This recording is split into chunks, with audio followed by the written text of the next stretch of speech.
So thank you, Jason, for keeping an eye on the door as always, and thank you, Jason, for hosting us. I may have to run out. Thank you.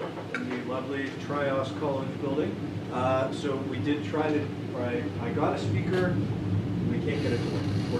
We'll try it again next week, or next month, some magic of making Audacity and putting sound, and you're also recording it, whatever. That'll be for a future space age. So, welcome to KW-Lug.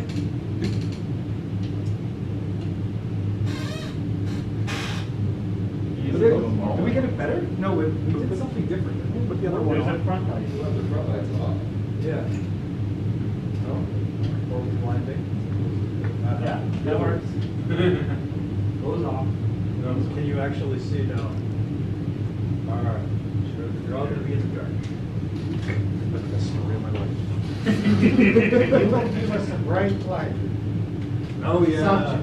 That'll be my next purchase.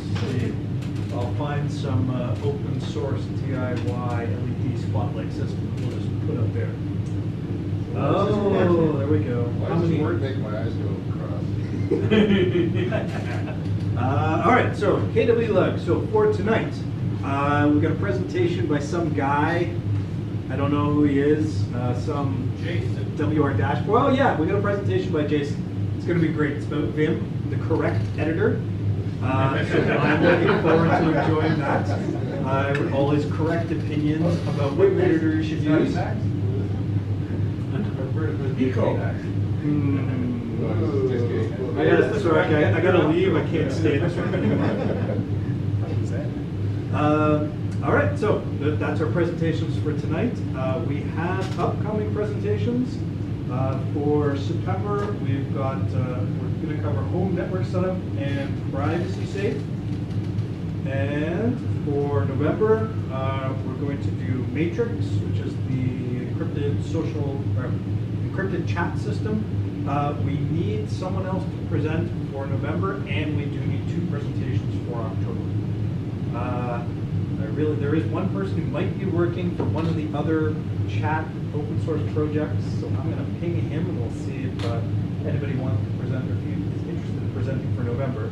But if anybody has anything or any other thing that they want to present that would be chat adjacent for November, that'd be good. Is there anything that anybody wants?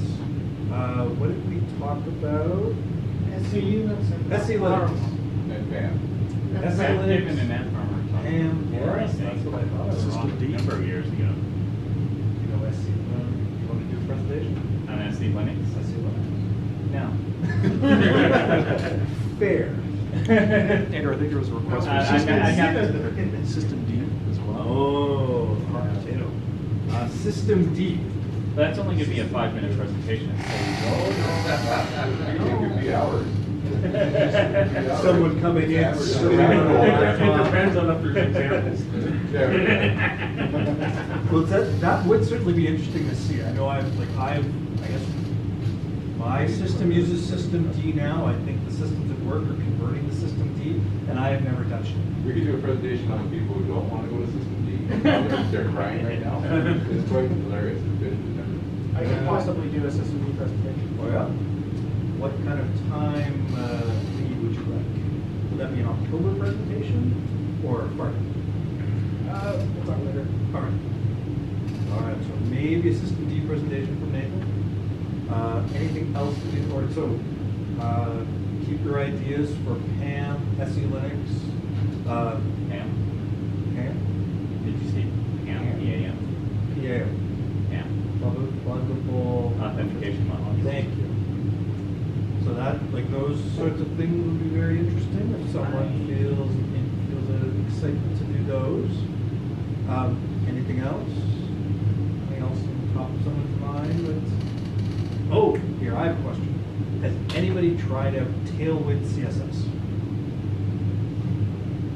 All right, so this is I haven't used it either. This is a CSS framework that is produced in our own little hometown of Waterloo Region. Adam Wappen is the main project maintainer. Still haven't tried it, but it'd be cool if someone did want to do a presentation about it. I think he just released a new version. How about Adam Lappin? Yes, I have no idea if he's interested in doing presentations, but maybe I should ping him and find out. Yeah, so, or maybe he'll know someone who would be interested if he's not. No. Yeah. Anything else? Anything that you wanted? It might be willing to give a camp presentation. Yeah. Maybe in a while. Okay. Kind of busy coming up. We'll keep you in mind. So maybe like after November? Yeah. Okay. Possibility. All right. Paul, do you have anything? Well, last time, I think Colin was asking about Hadoop, Oh, I don't remember that, about Hadoop. right? He Okay. was looking for somebody who would be interested in presenting Hadoop. Is that a person in this room right now? It's dark, I can't see all your hands. Perhaps making it more generic though, like MathReduce.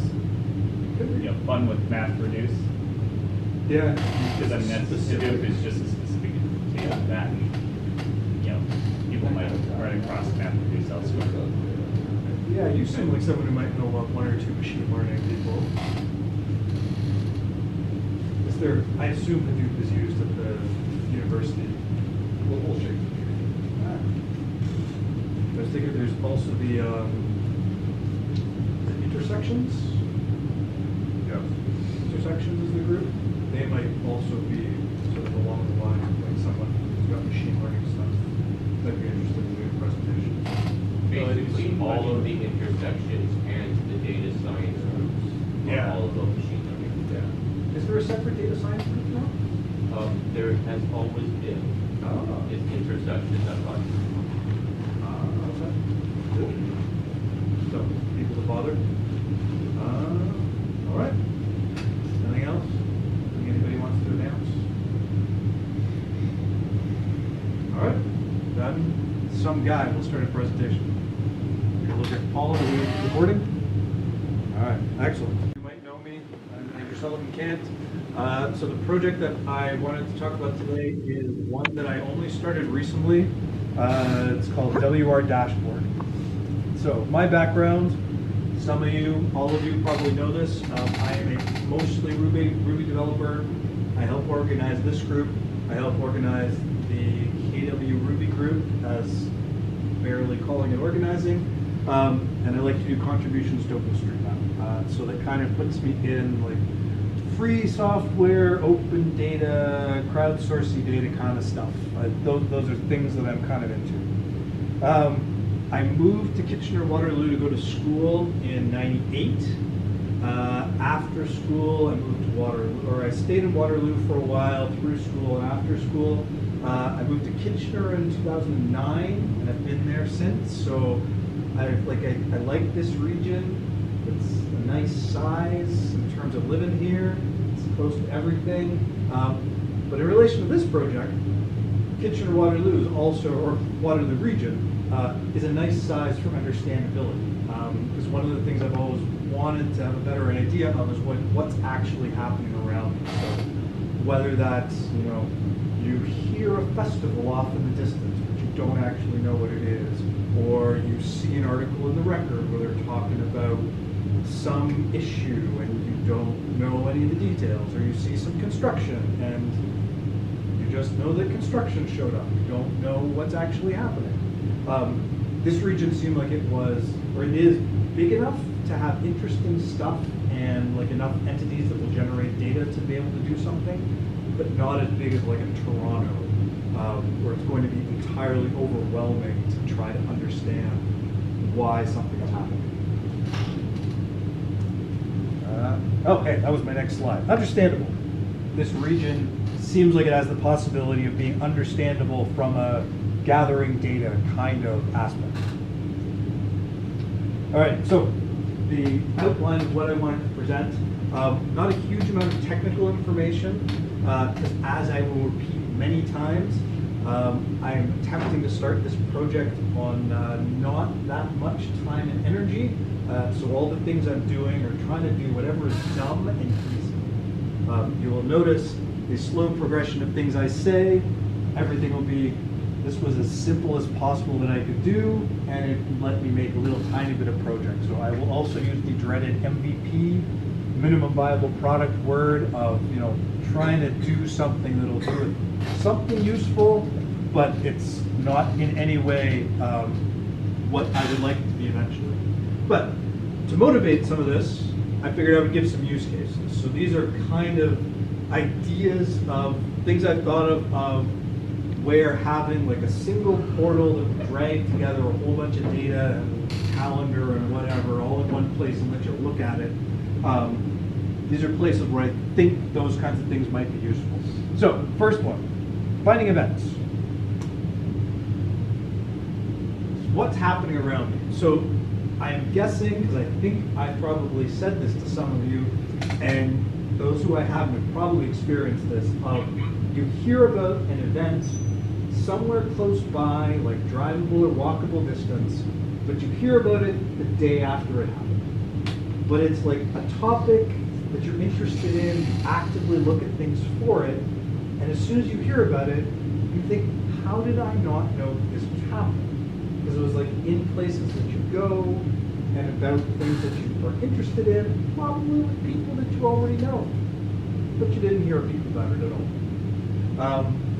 So I've noticed that WatCamp at the top of the list has been a big help for this on the technical side, because of the work that Paul has done and Bob Jonkman has done and other people as well, that there's a pretty comprehensive list of technical stuff. So if you look at the WatCamp calendar or the WatCamp newsletter, you can get a pretty comprehensive list of technical stuff that's happening. But the same is not true for everything else. For everything else, you can you can sort of wander through Meetup, but if someone's not doing a Meetup, it won't be there. You can wait for it to show up on like the social media you follow, but you end up with the same problem of like, well, maybe I'll see it, maybe I won't. There's newsletters. I think Downtown Kitchener has one, Waterloo probably has one, and the newspapers have lists too, but they're trying to aggregate stuff, and like they kind of don't. They kind of aggregate piecemeal. So you can see, this project has started, I got a repository that I've started for it. And it's got a big README, it's got a bunch of stuff in it. So this is like a bunch of various aggregators of events. So I've got like Downtown Kitchener is in there, the Kitchener Post is in there, I think the Record is probably in there somewhere. But, so the problem that I found with all of these is they're all bits and pieces. So some of them are topic focused, so you have to know, like, I'm looking for music, so I'm gonna look in one of the music related ones. But they're all kinda, the word I want to use is illiquid. They will all have some stuff, but not other stuff. And every time I've looked at them, I kind of don't know why they've got this event, but then they don't have this other event that I know of. Or I look at two lists and they both got things that seem very similar, but one of them has this one and one of them has this other one. And so it just means that in order to find stuff, you've got to look everywhere, and there's no single place where you look where you can say, oh, show me all the things that are happening at Downtown Kitchener, because I want to walk to something. I don't want to go farther than that. Or, the same thing, show me all the things that are on the ION line.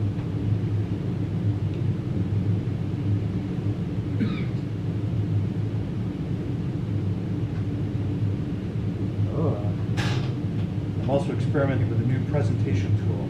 I realize it does not internally link its pages. All right. But so that was finding events in general. So then I have an 8-year-old son. So another thing that I've considered is finding activities for kids. So it's slightly different than finding activities for yourself, because you're generally you're not necessarily looking for something specific, but your thing is like, oh, okay, I have this particular period of time. I have so many children, they have these vague interests, but I mostly want to I want to keep them active, I want to keep them engaged, I want to take them to do something. It doesn't necessarily deeply matter what it is. It's just something that's kind of interesting and gets us out of the house. But that, so that you have the same problem we mentioned before of it can be all over the place in terms of where things are listed. So like you could look at one, place like the museum, it'll list its things, but it won't list something that was going on at the library. So you've got to go to the library as well. It won't list something that was going on at City Hall or whatever. But then the other thing is, so those are like for like scheduled events.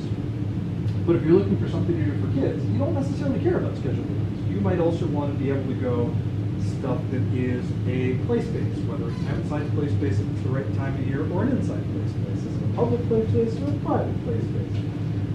Are there scheduled programs that you can go to at like the community centers or the YMCA, or are there drop-in programs you can go to? So again, it's all calendar stuff, but it's all displayed in different ways. But it would probably be useful if it was all pulled into one place and you could kind of look. It's like, oh, I need to occupy a child, for Saturday afternoon. I don't have anything for them to do.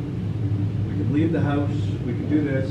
So, hello, WRDashboard, tell me about what's happening Saturday afternoon, in this approximate area. Okay, so that both kind of focuses on sort of events. Oh, right. I forgot I was going to say this. So a lot of this data exists. A lot of the data that I talked about, we've seen there's an aggregator, so there's stuff that they can aggregate. Tragically, a lot of this data also exists in PDFs. So many PDFs. So for calendars, like almost every organization that has a calendar around this region will tend to put that calendar out in a PDF. It makes me very, very sad. Could be an iCal, could even be HTML, and it would be easier to deal with, but it's not. So I think my only guess as to why is because this is the calendar they're producing to print, and then they say we want a calendar online, and they're just like, take the print one, put it in a PDF, put it online. It's close enough, mostly works, but it means that you can't really search it. Linking it is kind of a pain. You can't exactly link to individual internal pages. So it's not great. Unrelated to events, you run into similar issues with PDFs of reports. So the city itself, if you want to get information about what council is doing or decisions that are made, all PDFs, everything's PDFs. So linking to a particular section of a council meeting and the conclusions that they came to, you can't really do that either. Or you've got to do it by explaining, it's almost like giving directions to find something. Go to this document, go to here, go to here, go to here, and then maybe you'll find what you want. Well, so to move on to things that might be related to council, and probably not related to events. So, this is, again, one of the scenarios I've thought through over the years of what if you're looking around the city, you see a piece of construction, and you're wondering, what's happening with that? So, things like, what exactly is happening? Are they digging up a road? What are they doing with that? When did it start? If you're not in the neighborhood regularly, you don't know. When is it going to end? Sometimes posted, sometimes not. If you want to look into how the city is choosing to do things, you want to know who's doing the construction. That again, it's a piece of information that exists somewhere. You can't really find it easily, and why. So when you see that a road is being replaced, there's probably a long justification of it's this old. There's a policy of replacing things at this point, or there's a pipe in the ground that needed to be replaced at a certain point. The city has a policy, and you do this at this time, and da-da-da-da-da. There's a whole bunch of reasons why it happened. But again, they're buried in PDFs, they're buried in municipal policy, something. So you're not going to be, at the moment, you can't find it easily. But it'd be very cool if you could just click on a map, and there it is. So, as I touched on a couple of points, there is lots of data. All the municipal governments have an open data portal. There's lots of stuff from Statistics Canada that would cover the region. There's lots of stuff from the federal government that would cover the region. Lots of stuff from Ontario, crowdsourced stuff like OpenStreetMaps, and more. There's tons of data. It is just spread PDFs, weird formats everywhere that is not super useful. So, the impossible dream is to take all that data, pull it into one place, create some kind of interface that lets you browse. So, you know, having something where you feel reasonably confident that either you've already got links to all the data that exists, or if something you don't know that comes along, you can add it. You can aggregate all the various feeds, so you could like have a thing where you can just, you know, a very simple version. A very simple version where you can kind of just see activities going past. You can also display it as like a calendar or timeline kind of thing, so you can go out, you know, you pick a location in the world, and these are the things that happen.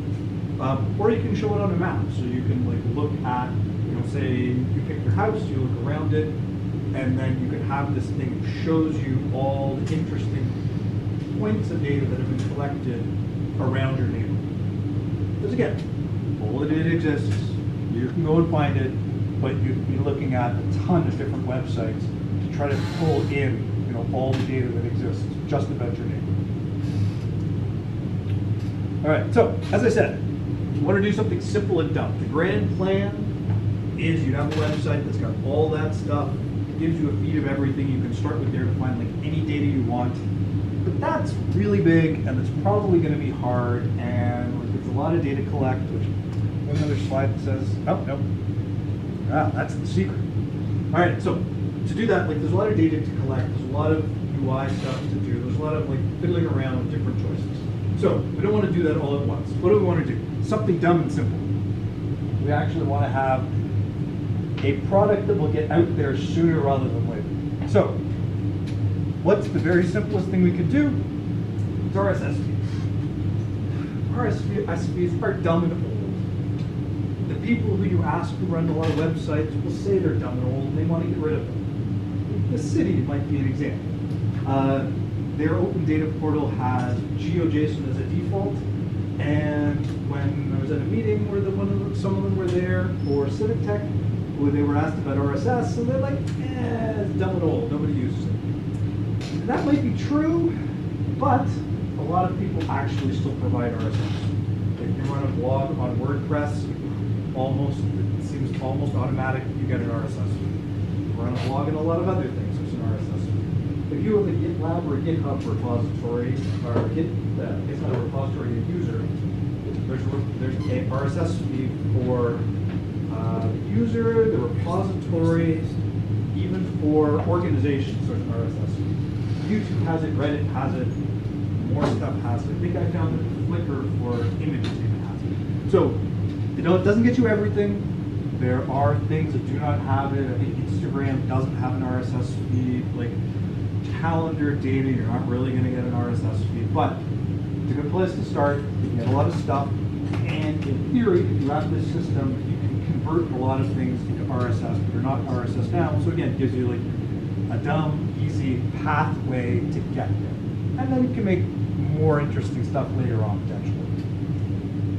So the other part is, you want it dumb to be dumb and easy. I don't want to run servers.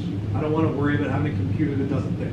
So step number one, static HTML or static RSS. You generate the files, you want to stick them in a place. So GitLab pages will do the job for that. Same kind of concept as GitHub pages, if you've seen that.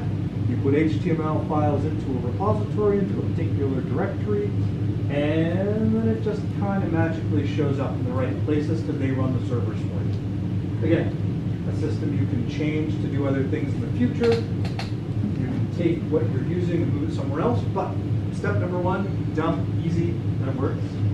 And the second benefit of using GitLab is that GitLab also comes with a continuous integration service, which will just run an arbitrary script for you. So you upload to your repository, you push the latest commit, and it just reruns the script in that repository.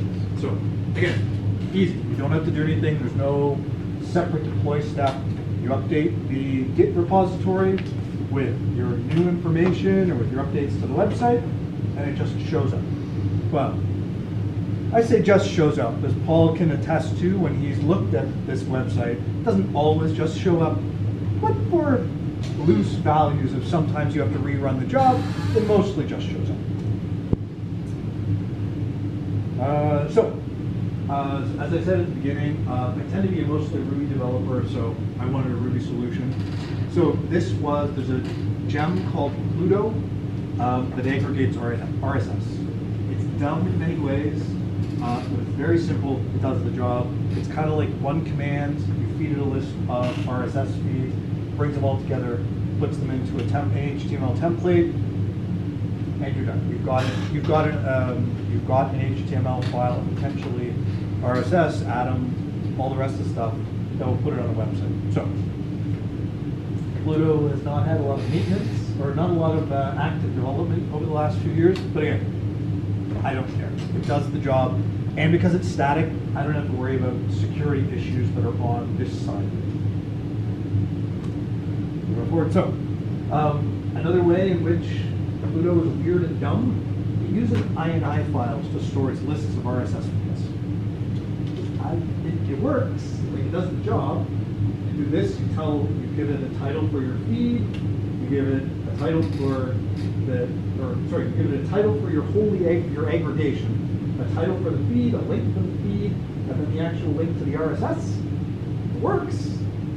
It's just weird, but again, Pluto worked, so I'm just going to use it. But the fact that, so this is a transition from, I previously just had like lists of RSS and text files that were unstructured, so I couldn't really do anything with them. Having it in INI works with Pluto and is now structured, so if I wanted to turn it into something less terrible than INI, I can actually do that in an automated way. So, easy and dumb, and gives little steps. So when I show you the website, you'll see I've split the RSS feeds into, again, like kind of arbitrary categories. I'll actually show you an example where the video and the article categories kind of bleed into each other. This is another place where it's sort of the simplest thing that you could do. The eventual fancy version, one would hope, would be you take all your RSS, you throw it into a big bucket, and then something in the script figures out, oh, this entry is a video. I'll put that into the video thing. This entry is like mostly text. I'll put that into the text. Do the same thing with images, but that's a step too far at the moment. So this is a very simple, or just a chunk of the script that generates the site. So you don't need to worry about the details. I just want to kind of give a brief view of it being dumb and simple. So this is a rake file, Ruby equivalent to a make file. You tell it the task one is the feeds, builds the feed pages, blah, blah, blah, blah, blah, a bunch of stuff to get things ready, and then all it does is it calls Pluto. I scroll over, bunch of stuff to get the database correct, which is not that important, and then you can see the public path name, so that's the magic of the GitLab part, so you put it into a particular directory and GitLab picks it up. And then at the end, you can see it over here, we say, just take all the INI files. So again, like it's simple, it's not doing anything complicated, it's just like, give me a feed for every single INI file I have. So, again, as I said, it's not a perfect solution, but it's not meant to be. It's meant to be a solution which actually gets something out the door. Then similarly, we also do an equivalently dumb solution for building static pages. Haml is a templating language for HTML. We build a home page by doing index.html.haml, and we build a map page by doing map.html.haml. They both get converted into HTML, and that's all we do. Again, in the future, other things will be done to make this more complicated, but this was the nice, simple solution. Did it with the tools that I had, Breakfile, Haml, all the things that I know, and off we went. So this is all something that will be run on GitLab. And then this is a small portion of the GitLab configuration file. You put that in the repository. When you do a build, or when you do a push, GitLab sees it, does the build. So this is sort of an example of that they build on Debian, and this is the script that runs when it does the build. Your apps, your installs to keep things going, and then bundle exec break, which is the execution of the script. So this is all GitLab really knows. Sure. Can you scroll the previous slide because it's been cut on the right? Oh, yes. There's nothing all that interesting. So you can see it just puts them into the public path name. And then you can see here in the artifact section, we're telling GitLab that you're going to record an artifact for me, which is like a leftover thing from the build process, and the path is going to be public. Okay? GitLab, I think public is the default definition for where GitLab will try to host pages on. So that public directory, we can fill it with a pile of HTML, CSS, some images, and GitLab will just shove that into whatever server it is they use. And as a nice convenience, GitLab CI also has a cron service. So you can tell the job to run whatever at this cron definition. I think I have it running nightly because I didn't want to overwhelm them and make them mad at me. But in theory, this could run hourly. It could run more frequently. I'm sure if I gave them money, they'd be happy to run it as often as they want. But it was actually, again, dumb and simple, it was actually built in. If I've done this with GitHub, as far as I can tell, does not have any kind of CI cron functionality, so I would have had to have found some of their service to do the same thing, kick off things in GitLab doesn't have a CI thing, so it would have been into like some other CI thing, and it would have been more complicated. So this was dumb and easy. All right, so let's see. We'll go and we'll show off a quick WRDashboard first. So.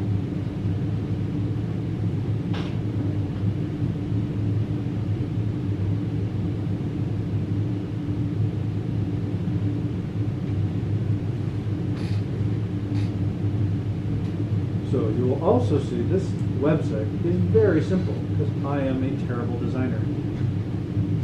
But so this is the static homepage that was generated. All it contains is lists of things and links to the article or links to the feeds. We can go into articles.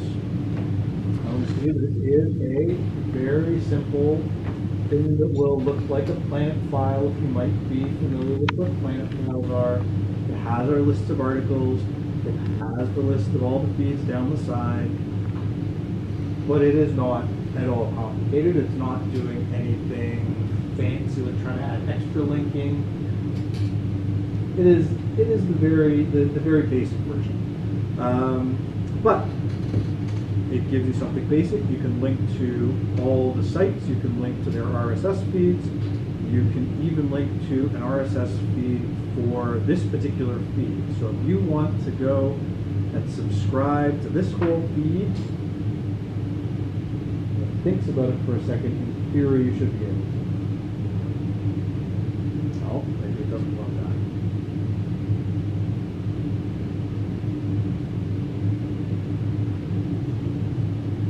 Try to have. Oh, no. So this is where, this might be an example, although the main HTML is built. This might be an example of where the GitHub job or the GitLab jobs mostly almost always work, and then sometimes they don't. We'll give one other example of, so we can go to OPML. Could also be my Firefox plugins that are supposed to deal with RSS, and OPML stuff might not be working. But anyway. But so this gives us a very simple first version, and I will also show you. So thinking about an example that I didn't put in the slides, but I realized I overlooked, was being able to keep an eye on like free software development that people are doing around the region, and that's what you can do here. So this is a feed of the GitHub and GitLab activities of all the people who are down the side, which is nowhere near everyone in the region who has a GitLab or GitHub account. But it is a basic feed. So it gives you, when they do things, when they push things, when they commented on issues.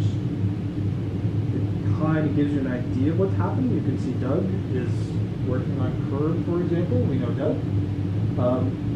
So this, like an another example of something that I would like to do is maybe generate either like a report or a newsletter or something that makes it easier to find out. It's like, oh, this person was doing work on this project in the region, whether they're the maintainer, whether they're just contributing.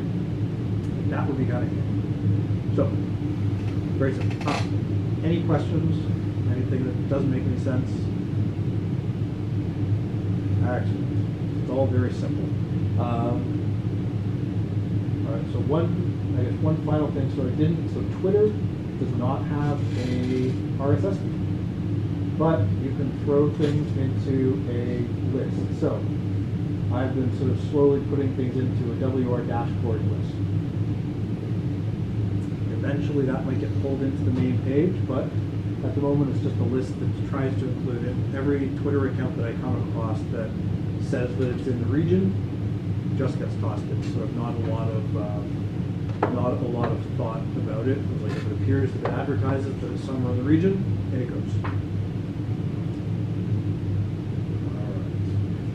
So each Twitter account is a feed to that? Sadly, no. So Twitter doesn't do any RSS. So in theory, at some point in the future, like I could use the Twitter API to pull out like Twitter as a feed, but I haven't done that yet because this is dumb and easy. If it's RSS, I'm going to include it. If it's not, I'm not. I actually have some software that I'm using on TTRSS that turns Twitter into an RSS feed if you're interested. Ooh. It sucks. It does part of the job, which I think is the philosophy you're trying to do. A little bit, yeah. You take what already exists. So Bob was saying that TTRSS has something. No. TTRSS is the tool that I use for my RSS aggregation. So this is another adjunct tool that TTRSS calls upon, which goes to Twitter and converts it to an RSS feed. Well, he uses TTRSS, which has another tool which pulls the stuff from Twitter and converts it into RSS. Yep.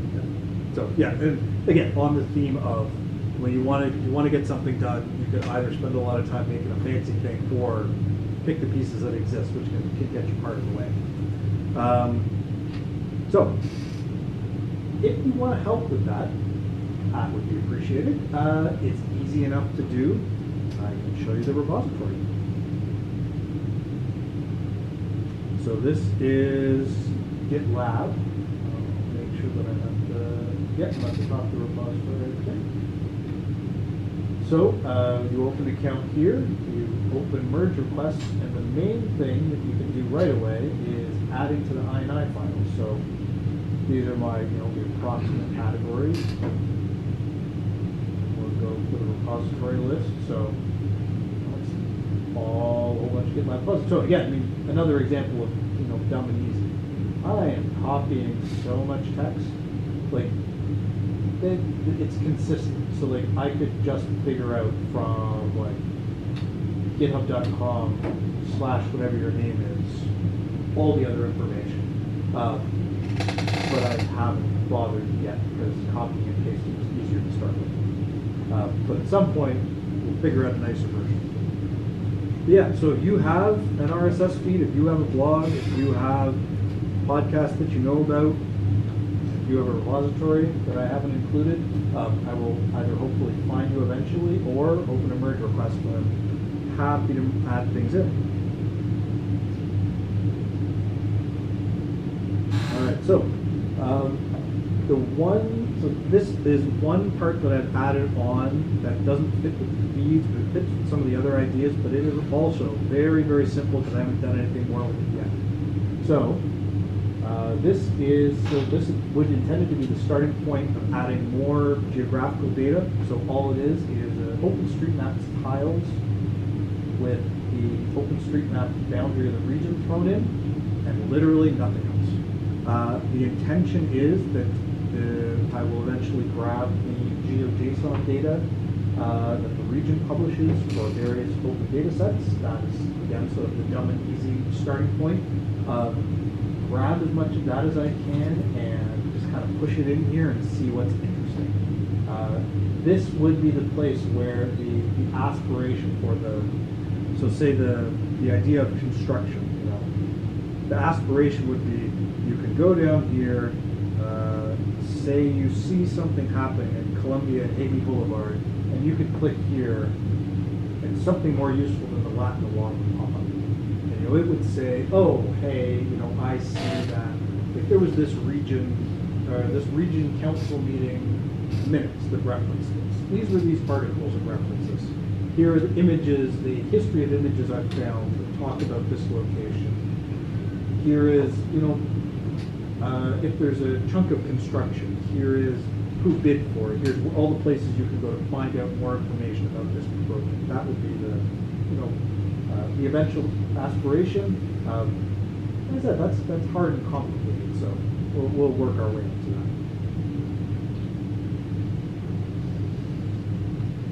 All right, we'll talk about, so Open Hub GeoJSON, that is the city's open data. Open Hub is the cities and municipalities open data portal. As far as I understand, all of the cities use the same ESRI backend. ESRI is a mapping company that I think provides mapping services to all or most of the municipal governments in the region. All the same server that stores their data, but then they each have their own portal. So if you look for Kitchener Open Hub, you'll find a thing that's branded for Kitchener. If you look for Waterloo, there's a Waterloo one, Cambridge one, regional one. I don't know which of the other municipalities might have their own thing, but I've been told it's all the same data underneath. So, and as I said, they seem to like GeoJSON, so a lot of it's published natively in GeoJSON. So the next easy step for doing the map is to just take in all the GeoJSON data, just like display that in a straightforward way, and then worry about doing more interesting things with it afterwards.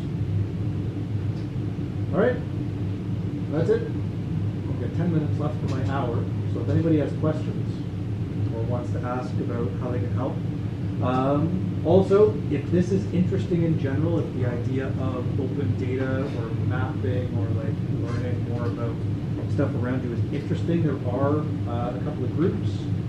Civic Tech, Civic Tech, Waterloo Region meets twice a month. They'll usually have one meeting that's a presentation and then one meeting that's a work group. They run a bunch of different projects underneath their umbrella, but I've been going periodically, and I'll probably be working on this. But if you're interested in other open data projects, there's other people who wanted to not just sort of take not like do a comprehensive solution that sort of shows you everything, but to actually like do maps about specific things. So take the GeoJSON data for, I don't know, like business licenses or something like that. Or argue with the city about why the zoning data is owned by a corporation that was set up by Ontario several years ago, and you can't have zoning data as an individual or public.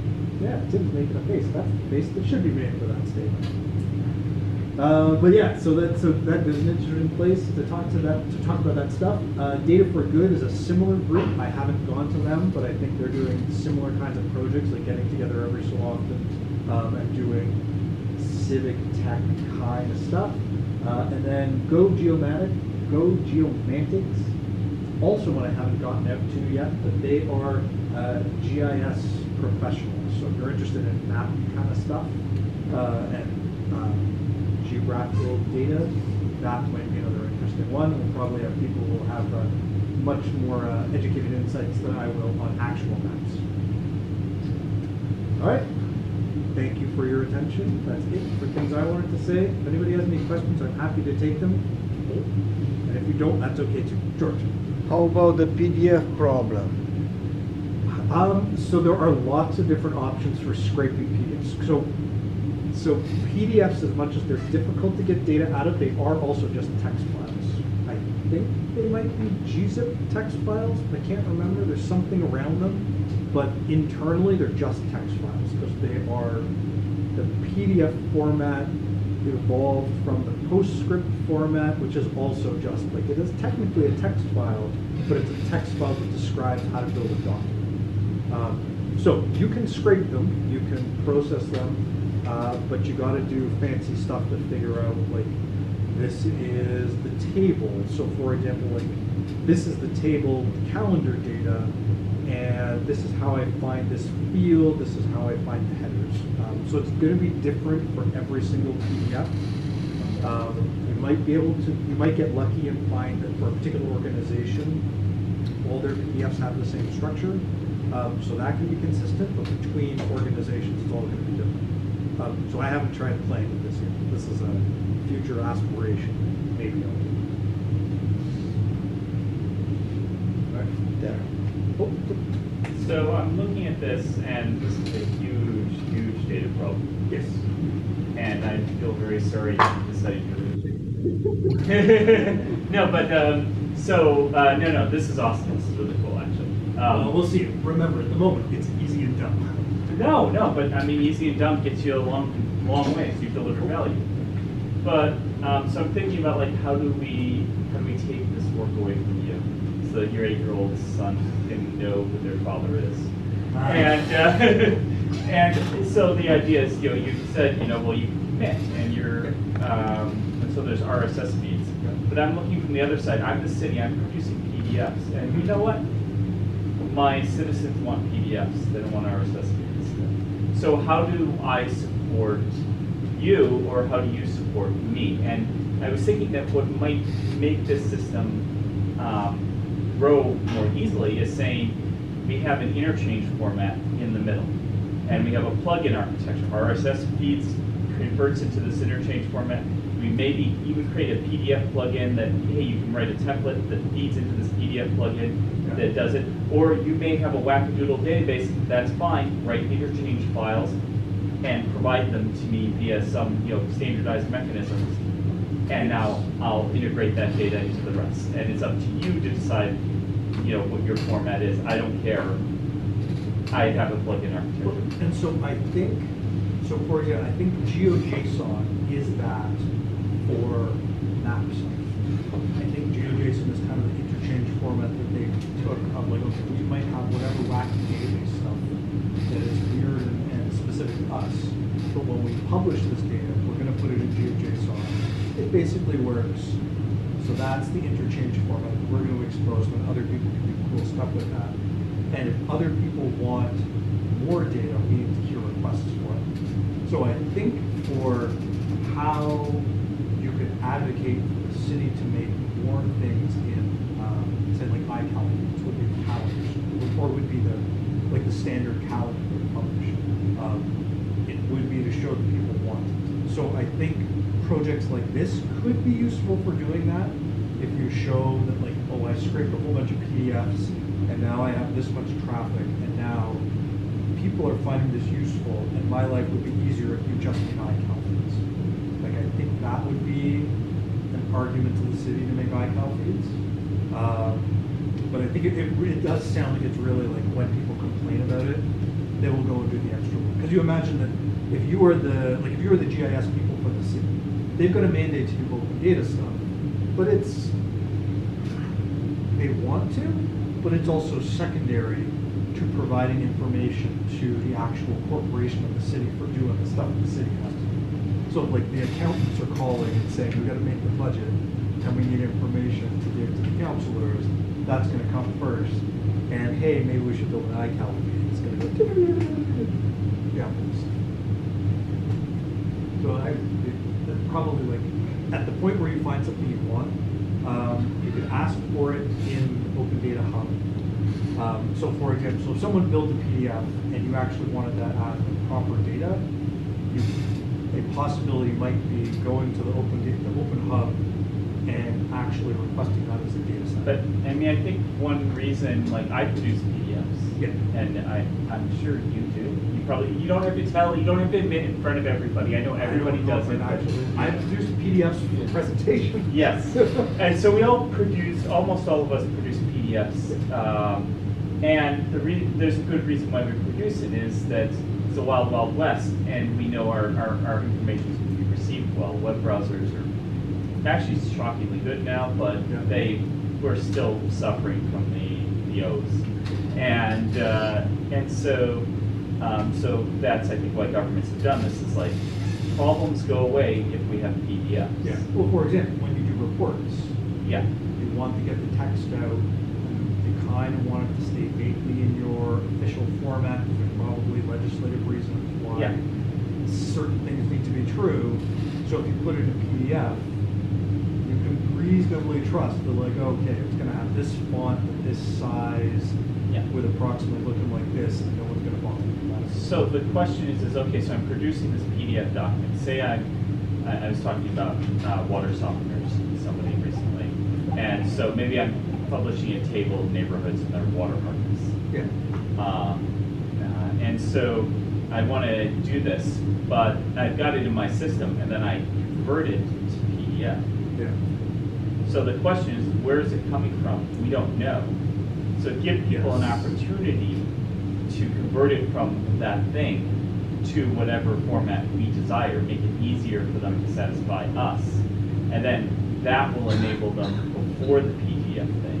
I think we have to address the PDF problem no matter what. Yeah. But that's always going to happen. So the question is what else can we do to make it better? Yeah. Get in front of the PDFs and say, well, can we reduce our dependence on the I PDF? would worry about the PDF problem. If I was trying to be a star problem, it will be something I can't do with PDF problem. So I think this is great. It's really interesting. It's a big data problem. This is a big game, probably, It yeah. really is. So I come at it from the other side and say you have a bunch of sites that stream everything Yeah. and throw it into a data pool and have some kind of AI. Yeah. Maybe a dumb AI. Well, see, that's Not where counting events. thinking about the Find out the categories. use of events to populate your collection. Yeah. Well, listen, so like thinking about the categories, and I've just like picked some arbitrary ones, but having something where you almost effectively, even if you have RSS, you effectively scrape the RSS. Straight RSS, PDFs, Yeah. web And you- pages, docs. Yeah, you Whatever. just say, I don't trust what people are sending me. You give me an RSS entry, maybe there's images in it, maybe there's video in it, maybe there's text in it, maybe there's a thing that looks like an event in it. I don't know. But my machine learning magic will do a thing and You know, yeah, and say eventually this HTML page, this URL, oh, I'm gonna put this in my event feed, my video feed, and my photo feed, because that's what I found. Yeah, so I think one of my thoughts of like having something like this started was that it started to collect a list of links. So it gives you something that like, take those INI files and then just shove them into. unless your Google won't know, can't crawl, I guess you could crawl everything, but. For the region? So unless you're a Google type, that's probably not going to happen. So Yeah. give it the initial seeds of the Yeah. site. But- But from there, I think you can automate a lot of it. Potentially, yeah. And I don't think this is, I mean, we're chipping away at a really big pie that's made of like 1,000 little things, and so, it's like herding cats. Yeah. But, and so I think you have to pick small fights and like fight them one at a time. Yeah, it's real big. But Well, see, I will say that, yes, but also no. Because I keep thinking of ideas like that. Like you see something like, oh, what, this specific thing should exist, or this map that shows this specific thing. But then, I think about something that's almost that, but just a little bit different, like a little while later. I was like, wait a minute, I don't want to build two things that are almost the same thing, but with just like a slightly different focus, which is kind of why I came to like, there needs to be like a single clearinghouse where you just keep putting stuff into it and you make the formats consistent and you have like a basic browsable system that will let you find anything. And then you can build more specific projects. Come at it from 10,000 feet, not from. Yeah. So like the idea of if this worked and when someone had a problem, like someone had an issue that they wanted to talk about, like you were a journalist and you wanted to write an article, and you could build like a little microsite that pulled off, like, say, if I got the library thing set up, or the map set up, so that, okay, this is a consistent system, we can pull in OpenStreetMaps, we'll pull in GeoJSON, and you can say, okay, I care about this particular data set, and with some like presses of a button, I can pull in this particular thing. It doesn't show anything else, it only shows, I don't know, traffic data about this intersection that's just had a bunch of accidents.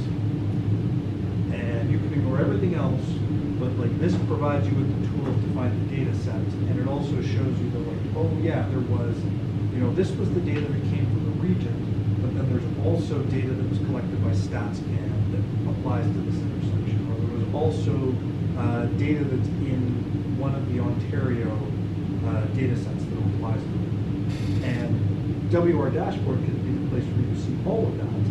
And then as the person wanting to solve a particular problem, you like can pull out those pieces and it links you to the sources, and then you can build a microsite that talks to that particular problem.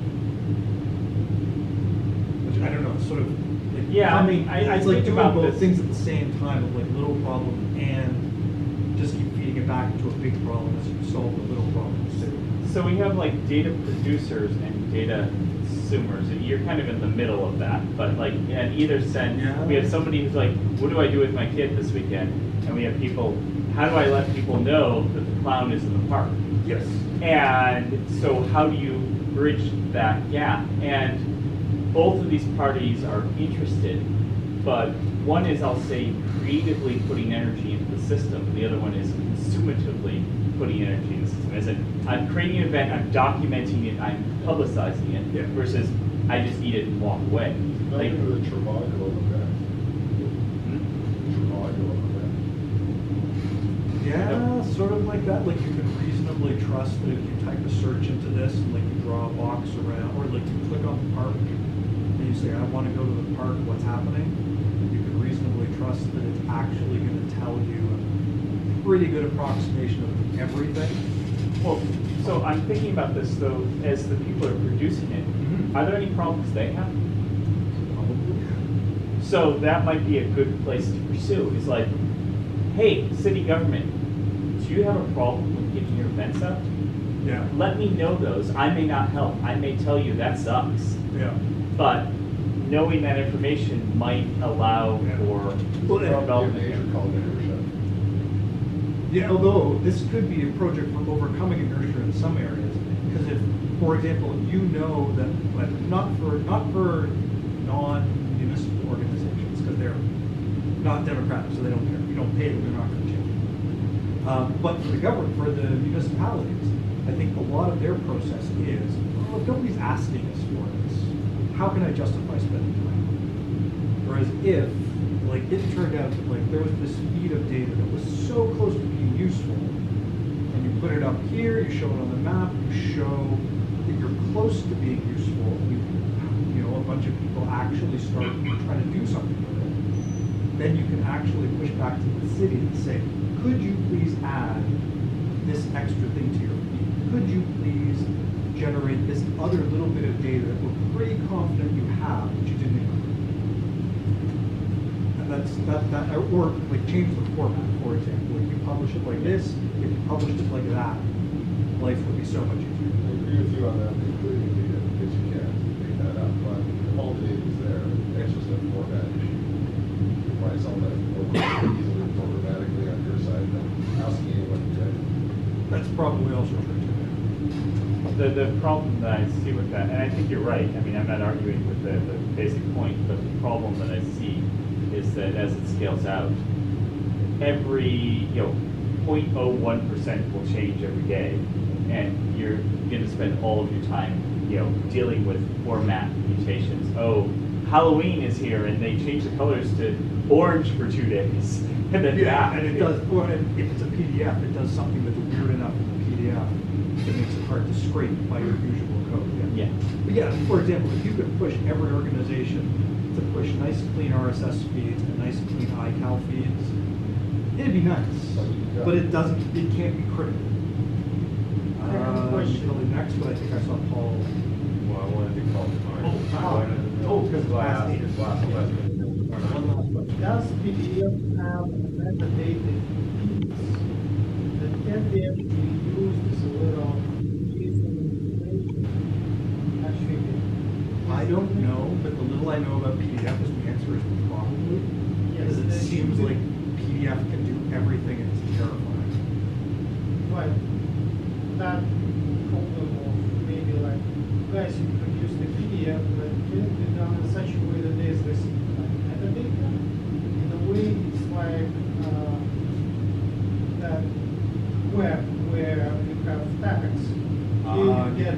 cascade up to other PDF stuff. inside of the Yeah. Entirely possible.